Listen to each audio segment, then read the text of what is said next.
안녕하세요. 손작가입니다. 잠 못 드는 밤 오늘도 책을 들었다. 이 시간 들려드릴 책은 이효석 작가의 메밀꽃 필 무렵입니다. 1936년에 발표된 단편소설이죠. 원래는 모밀꽃 필 무렵으로 수록됐지만 표준어 정립 이후에 메밀꽃 필 무렵으로 바뀌었다고 하네요. 학창시절 한 번쯤은 만나보셨을 작품인데요. 평생 장을 돌아다니며 장사를 하는 허생원.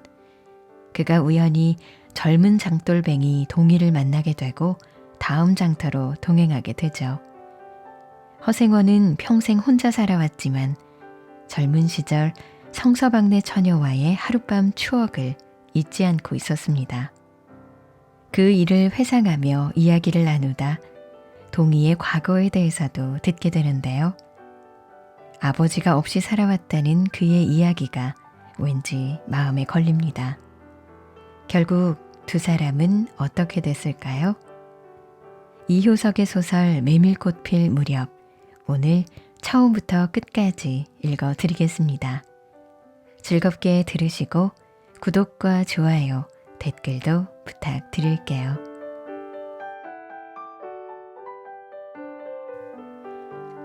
여름장이란 애시당초에 글러서 해는 아직 중천에 있건만 장판은 벌써 쓸쓸하고 더운 햇발이 버려놓은 전 휘장 밑으로 등줄기를 훅훅 볶는다. 마을 사람들은 거지반 돌아간 뒤요 팔리지 못한 나무꾼 패가 길거리에 궁식거리고들 있으나 석유병이나 받고 고깃말이나 사면 족할 이 축들을 바라고 언제까지든지 버티고 있을 법은 없다. 춥춥스럽게 날아드는 파리떼도 장난꾼 각다기들도 귀찮다. 얼금뱅이요 왼손잡이인 드팀전의 허생원은 기어코 동업의 조선달을 낚구어 보았다. 그만 거둘까? 잘 생각했네. 봉평장에서 한 번이나 후붓하게 사본 일이 있을까? 내일 대화장에서나 한몫 버려야겠네. 오늘 밤은 밤을 새서 걸어야 될걸? 달이 뜨렸다. 절렁절렁 소리를 내며 조선달이 그날 산 돈을 따지는 것을 보고 허생원은 말뚝에서 넓은 휘장을 걷고 버려놓았던 물건을 거두기 시작하였다. 무명필과 주단바리가 두 고리짝에 꼭 찼다. 멍석 위에는 천조각이 어수선하게 남았다. 다른 축들도 벌써 거진 전들을 걷고 있었다. 약바르게 떠나는 패도 있었다. 어물장수도 땜장이도 엿장수도 생강장수도 꼴들이 보이지 않았다. 내일은 진부와 대화에 장이 선다. 축들은 그 어느 쪽으로든지 밤을 새며 6, 70리 밤길을 타박거리지 않으면 안 된다. 장판은 잔치 뒷마당같이 어수선하게 벌어지고 술집에는 싸움이 터져 있었다. 주정꾼 욕지거리에 섞여 계집의 앙칼진 목소리가 찢어졌다. 장날 저녁은 정해놓고 계집의 고함 소리로 시작되는 것이다. 생원, 시침을 때도 다 아네. 충주집 말이야. 계집 목소리로 문득 생각난 듯이 조선달은 비죽이 웃는다. 화중지병이지. 연소패들을 적구로 하고야 대거리가 돼야 말이지. 그렇지도 않을걸. 축들이 사죽을 못 쓰는 것도 사실은 사실이나 아무리 그렇다고 해도 왜 그 동이 말일세. 감쪽까지 충주집을 후린 눈치거든. 뭐? 그 애숭이가? 물건 가지고 낚구었나 보지. 착실한 녀석인 줄 알았더니. 그 길만은 알 수 있나. 국리 말고 가보세나 그려. 내 한턱 씀새. 그다지 마음이 당기지 않는 것을 쫓아갔다. 허생원은 계집과는 연분이 멀었다. 얼금뱅이 상판을 쳐들고 대어설 숫기도 없었으나 계집 편에서 정을 보낸 적도 없었고 쓸쓸하고 뒤틀린 반생이었다. 충주집을 생각만 하여도 철없이 얼굴이 붉어지고 발밑이 떨리고 그 자리에 소스라쳐 버린다. 충주집 문을 들어서서 술좌석에서 짜장 동이를 만났을 때에는 어찌 된 서슬엔지 발끈 화가 나버렸다. 상위에 붉은 얼굴을 쳐들고 제법 계집과 농탕 치는 것을 보고서야 견딜 수 없었던 것이다. 녀석이 제법 난질꾼인데 꼴사납다. 머리에 피도 안 마른 녀석이 낮부터 술 처먹고 계집과 농탕이야. 장돌뱅이 망신만 시키고 돌아다니노나. 그 꼴에 우리들과 한몫 보자는 셈이지. 동이 앞에 막아서면서부터 책망이었다. 걱정도 팔자요 하는 듯이 빤히 쳐다보는 상기된 눈망울에 부딪힐 때 결김에 따귀를 하나 갈겨주지 않고는 베길 수 없었다. 동이도 화를 쓰고 팩 하고 일어서기는 하였으나 허생원은 조금도 동색하는 법 없이 마음먹은 대로는 다 짓거렸다. 어디서 주워먹은 선머슴인지는 모르겠으나 니게도 애비애미 있겠지. 그 사나운 꼴 보면 맘 좋겠다. 장사란 탐탁하게 해야 되지. 계집이다 무어야. 나가거라. 냉큼 꼴 치워. 그러나 한마디도 대거리하지 않고 하염없이 나가는 꼴을 보려니 도리어 측은히 여겨졌다. 아직도 서름서름한 사이인데 너무 과하지 않았을까 하고 마음이 섬찟해졌다. 주제도 넘지 같은 술손님이면서도 아무리 젊다고 자식 낳게 된 것을 붙들고 치고 닦아서 할 것은 무어야 원. 충주집은 입술을 쫑긋하고 술 붓는 솜씨도 거칠었으나 젊은 애들한테는 그것이 약이 된다나 하고 그 자리는 조선달이 얼버무려 넘겼다. 너 녀석한테 반했지?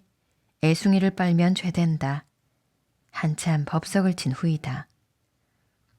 담도 생긴 데다가 웬일인지 흠뻑 취해보고 싶은 생각도 있어서 허생원은 주는 술잔이면 거의 다 들이켰다. 거나해짐을 따라 계집 생각보다도 동희의 뒷일이 한결같이 궁금해졌다. 내 꼴에 계집을 가로채서는 어떡할 작정이었누 하고 어리석은 꼬락서니를 모질게 책망하는 마음도 한편에 있었다. 그렇기 때문에 얼마나 지난 뒤인지 동희가 헐레벌떡거리며 황급히 부르러 왔을 때에는 마시던 잔을 그 자리에 던지고 정신없이 허덕이며 충주집을 뛰어나간 것이다. 생원 당나귀가 발을 끊고 야단이에요. 각다기들 장난이지 필연코. 짐승도 짐승이려니와 동희의 마음씨가 가슴을 울렸다. 뒤를 따라 장판을 다름질하려니 거슴츠레한 눈이 뜨거워질 것 같다. 불악스러운 녀석들이라 어쩌는 수 있어야죠. 나귀를 몹시구는 녀석들은 그냥 두지는 않을걸. 반평생을 같이 지내온 짐승이었다. 같은 주막에서 잠자고 같은 달빛에 젖으면서 장에서 장으로 걸어다니는 동안에 20년의 세월이 사람과 짐승을 함께 늙게 하였다. 가스러진 목 뒤 털은 주인의 머리털과도 같이 바스러지고 개진개진 젖은 눈은 주인의 눈과 같이 눈곱을 흘렸다. 몽당비처럼 짧게 쓸리운 꼬리는 파리를 쫓으려고 기껏 휘저어 보아야 벌써 다리까지는 닿지 않았다. 달아 없어진 굽을 몇 번이나 도려내고 새 철을 신겼는지 모른다. 굽은 벌써 더 자라기는 틀렸고 달아버린 철 사이로는 피가 빼짓이 흘렀다. 냄새만 맡고도 주인을 분간하였다. 호소하는 목소리로 야단스럽게 울며 반겨한다. 어린아이를 달래듯이 목덜미를 어루만져주니 나귀는 코를 벌름거리고 입을 투루루 거렸다. 콧물이 튀었다. 허생원은 짐승 때문에 속도 무던히는 썩였다. 아이들의 장난이 심한 눈치여서 땀밴 몸뚱어리가 부들부들 떨리고 좀 채 흥분이 식지 않는 모양이었다. 굴레가 벗어지고 안장도 떨어졌다. 요 몹쓸 자식들 하고 허생원은 호령을 하였으나 패들은 벌써 주랭랑을 논 뒤요 몇 남지 않은 아이들이 호령에 놀라 비슬비슬 멀어졌다. 우리들 장난이 아니오. 암놈을 보고 저 혼자 발광이지. 코 흘리게 한 녀석이 멀리서 소리를 쳤다. 그 녀석 말투가. 김첨지 당나귀가 가버리니까 왼통 흙을 차고 거품을 흘리면서 미친 소같이 날뛰는걸. 꼴이 우스워 우리는 보고만 있었다우. 배를 좀 보지. 아이는 앵돌아진 투로 소리를 치며 깔깔 웃었다. 허생원은 모르는 결에 낯이 뜨거워졌다. 물시선을 막으려고 그는 짐승의 배 앞을 가려서지 않으면 안 되었다. 늙은 주제에 암샘을 내는 셈이야, 저놈의 짐승이. 아이의 웃음소리에 허생원은 주춤하면서 기어코 견딜 수 없어 채찍을 들더니 아이를 쫓았다. 쫓으려거든 쫓아보지. 왼손잡이가 사람을 때려? 줄다름에 달아나는 각다귀에는 당하는 재주가 없었다. 왼손잡이는 아이 하나도 후릴 수 없다. 그만 채찍을 던졌다. 술기도 돌아 몸이 유난스럽게 화끈거렸다. 그만 떠나세. 녀석들과 어울리다가는 한이 없어. 장판의 각다귀들이란 어른보다도 더 무서운 것들인걸. 조선달과 동이는 각각 제 나귀에 안장을 얹고 짐을 싣기 시작하였다. 해가 꽤 많이 기울어진 모양이었다.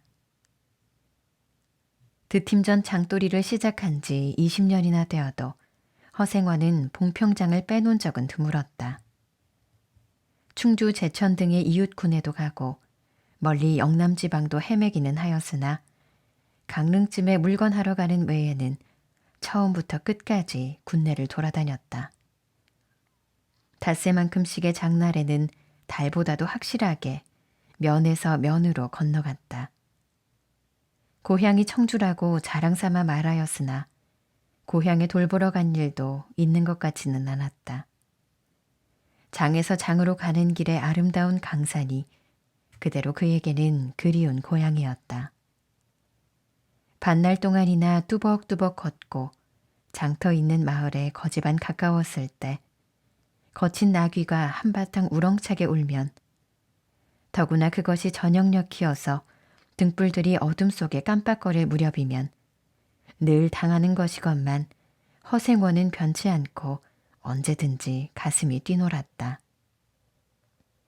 젊은 시절에는 알뜰하게 벌어 돈푼이나 모아본 적도 있기는 있었으나 읍내에 백중이 열린 해 호탕스럽게 놀고 투전을 하고 하여 사흘 동안에 다 털어버렸다.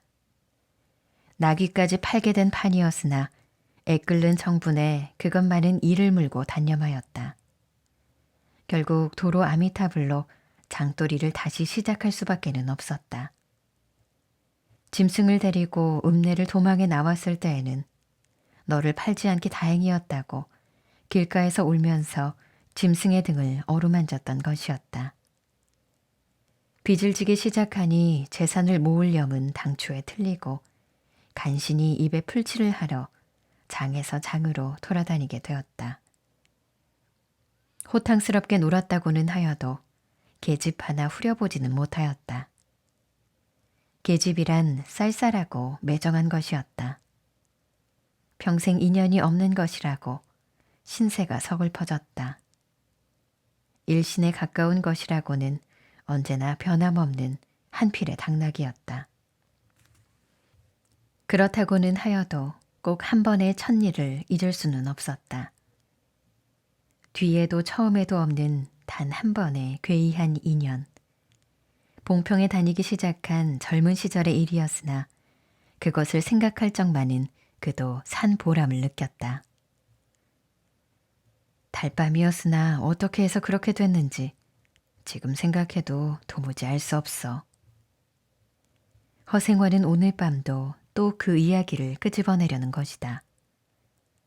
조선달은 친구가 된 이래 귀에 못이 박이도록 들어왔다. 그렇다고 실증을 낼 수도 없었으나 허생원은 시침을 떼고 되풀이 할 대로는 되풀이하고야 말았다. 달밤에는 그런 이야기가 격에 맞거든.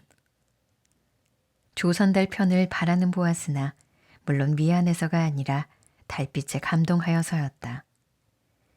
이지러는 졌으나 보름을 갓 지난 달은 부드러운 빛을 흐붓이 흘리고 있었다. 대화까지는 70리의 밤길. 고개를 둘이나 넘고 개울을 하나 건너고 벌판과 산길을 걸어야 된다. 길은 지금 긴 산허리에 걸려 있다. 밤중을 지난 무렵인지 죽은 듯이 고요한 속에서 짐승 같은 달의 숨소리가 손에 잡힐 듯이 들리며 콩포기와 옥소수 잎새가 한층 달에 푸르게 젖었다. 산허리는 온통 메밀밭이어서 피기 시작한 꽃이 소금을 뿌린 듯이 흐붓한 달빛에 숨이 막힐 지경이다. 붉은 대궁이 향기같이 애잔하고 나귀들의 걸음도 시원하다. 길이 좁은 까닭에 세 사람은 나귀를 타고 외줄로 늘어섰다. 방울 소리가 시원스럽게 딸랑딸랑 메밀밭계로 흘러간다. 앞장선 허생원의 이야기 소리는 꽁무니에 선 동이에게는 확적히는 안 들렸으나 그는 그대로 개운한 제멋에 적적하지는 않았다. 장선 꼭 이런 날 밤이었네. 객주집 토방이란 무더워서 잠이 들어야지. 밤중은 돼서 혼자 일어나 개울가에 목욕하러 나갔지. 봉평은 지금이나 그제나 마찬가지지. 보이는 곳마다 메밀밭이어서 개울가가 어디 없이 하얀 꽃이야. 돌밭에 벗어도 좋을 것을 달이 너무나 밝은 까닭에 옷을 벗으러 물방앗간으로 들어가지 않았나? 이상한 일도 많지. 거기서 난데없는 성서방네 처녀와 마주쳤단 말이네. 봉평서야 제일 가는 일색이었지. 팔자에 있었나 보지. 아무렴 하고 응답하면서 말머리를 아끼는 듯이 한참이나 담배를 빨 뿐이었다. 구수한 자줏빛 연기가 밤 기운 속에 흘러서는 녹았다. 날 기다린 것은 아니었으나 그렇다고 달리 기다리는 논팽이가 있는 것도 아니었네. 처녀는 울고 있단 말이야. 짐작은 되고 있었으나 성서방네는 한창 어려워서 들고 날 판인 때였지. 한 집안 일이니 딸에겐들 걱정이 없을 리 있겠나. 좋은 데만 있으면 시집도 보내련만 시집은 죽어도 싫다지. 그러나 처녀란 울 때같이 정을 끄는 때가 있을까. 처음에는 놀라기도 한 눈치였으나 걱정했을 때는 누그러지기도 쉬운 듯해서 이럭저럭 이야기가 되었네. 생각하면 무섭고도 기막힌 밤이었어. 제천인지로 주랭랑을 놓은 건 그 다음 날이렸다. 다음 장토막에는 벌써 웬 집안이 사라진 뒤였네. 장판은 소문에 발끈 뒤집혀 고작해야 술집에 팔려가기가 상수라고 처녀의 뒷공론이 자자들 하단 말이야. 제천 장판을 몇 번이나 뒤졌겠나. 허나 처녀의 꼴은 꿩궈 먹은 자리야. 첫날 밤이 마지막 밤이었지. 그때부터 봉평이 마음에 든 것이 반평생을 두고 다니게 되었네. 반평생인들 잊을 수 있겠나. 수 좋았지. 그렇게 신통한 일이란 쉽지 않어. 항용 못난 것 얻어 새끼 낳고 걱정 늘고 생각만 해도 진저리가 나지. 그러나 늙음악바지까지 장돌뱅이로 지내기도 힘드는 노릇 아닌가? 난 가을까지만 하고 이 생계와도 하직하려네. 대화쯤에 조그만 전방이나 하나 버리고 식구들을 부르겠어. 사시장철 뚜벅뚜벅 걷기란 여간이래야지. 옛 처녀나 만나면 같이나 살까. 난 거꾸러질 때까지 이 길 걷고 저 달 볼 테야. 산길을 벗어나니 큰 길로 튀어졌다. 꽁무니의 동이도 앞으로 나서 나귀들을 가로 늘어섰다. 총각도 젊겠다. 지금이 한창 시절이렸다. 충주집에서는 그만 실수를 해서 그 꼴이 되었으나 설계 생각 말게. 천만에요. 되려 부끄러워요. 계집이란 지금 웬 제격인가요? 자나깨나 어머니 생각뿐인데요. 허생원의 이야기로 실심해한 끝이라 동희의 어조는 한풀 수그러진 것이었다. 아비엄이란 말에 가슴이 터지는 것도 같았으나 제겐 아버지가 없어요. 피부치라고는 어머니 하나뿐인걸요. 돌아가셨나? 당초부터 없어요. 그런 법이 세상에. 생원과 선달이 야단스럽게 껄껄들 웃으니 동희는 정색하고 우길 수밖에는 없었다. 부끄러워 말하지 않으려 했으나 정말이에요. 제천 촌에서 달도 차지 않은 아이를 낳고 어머니는 집을 쫓겨났죠. 우스운 이야기나 그러기 때문에 지금까지 아버지 얼굴도 본 적 없고 있는 고장도 모르고 지내와요. 고개가 앞에 놓인 까닭에 세 사람은 나귀를 내렸다. 둔덕은 험하고 입을 벌리기도 대근하여 이야기는 한동안 끊겼다. 나귀는 건듯하면 미끄러졌다. 허생원은 숨이 차 몇 번이고 다리를 쉬지 않으면 안 되었다. 고개를 넘을 때마다 나이가 알렸다. 동이 같은 젊은 축이 그지없이 부러웠다. 땀이 등을 한바탕 쪽 씻어내렸다. 고개 너머는 바로 개울이었다. 장마에 흘러버린 널다리가 아직도 걸리지 않은 채로 있는 까닭에 벗고 건너야 되었다. 고이를 벗어 따로 등에 얽어매고 반 벌거숭이의 우스꽝스러운 꼴로 물속에 뛰어들었다. 금방 땀을 흘린 뒤였으나 밤물은 뼈를 찔렀다. 그래, 대체 기르긴 누가 기르고. 어머니는 하는 수 없이 의부를 얻어가서 술 장사를 시작했죠. 술이 고줄해서 의부라고 전 망난이에요. 철들어서부터 맞기 시작한 것이 하룬들 편한 날 있었을까. 어머니는 말리다가 채이고 맞고 칼부림을 당하고 하니 집골이 무엇겠소. 18살 때 집을 뛰쳐나와서부턴 이 짓이죠. 총각낫새론 동이 무던하다고 생각했더니 듣고 보니 딱한 신세로군. 물은 깊어 허리까지 찼다. 속 물살도 어지간히 샌데다가 발에 채이는 돌멩이도 미끄러워 금시에 훌칠 듯 하였다. 나귀와 조선달은 재빨리 거의 건넜으나 동이는 허생원을 붙드느라고 두 사람은 훨씬 떨어졌다. 모친의 친정은 원래부터 제천이었던가? 웬걸요, 시원스리 말은 안 해주나 봉평이라는 것만은 들었죠. 봉평? 그래, 그 아비성은 무엇이고? 알 수 있나요? 도무지 듣지를 못했으니까. 그렇겠지. 하고 중얼거리며 흐려지는 눈을 까물까물하다가 허생원은 경망하게도 발을 빗디뎠다. 앞으로 고꾸라지기가 바쁘게 몸째 풍덩 빠져버렸다. 허위적거릴수록 몸을 걷잡을 수 없어 동이가 소리를 치며 가까이 왔을 때에는 벌써 퍽이나 흘렀었다. 옷째 쫄딱 젖으니 물에 젖은 개보다도 참혹한 꼴이었다. 동이는 물속에서 어른을 헷깝게 업을 수 있었다. 젖었다고는 하여도 여윈 몸이라 장정등에는 오히려 가벼웠다. 이렇게까지 해서 안 됐네. 내 오늘은 정신이 빠진 모양이야. 염려하실 것 없어요.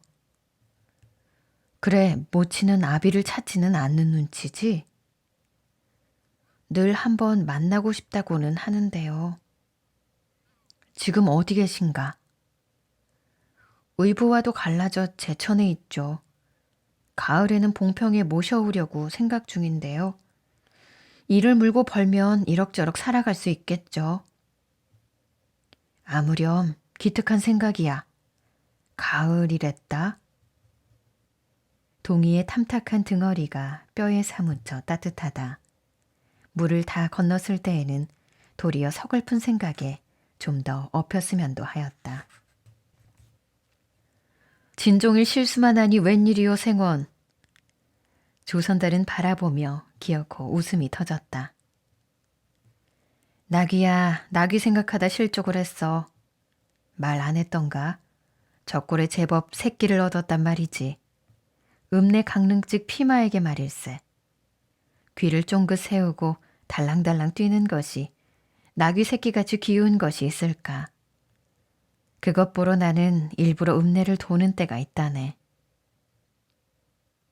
사람을 물에 빠치울 젠 딸은 대단한 나귀 새끼군. 허생원은 젖은 옷을 웬만큼 짜서 입었다. 이가 덜덜 갈리고 가슴이 떨리며 몹시도 추웠으나 마음은 알 수 없이 둥실둥실 가벼웠다. 주말까지 부지런히들 가세나 뜰에 불을 피우고 훗훗이 쉬어 나귀에겐 더운 물을 끓여주고 내일 대화장 보고는 제천이다. 생원도 제천으로?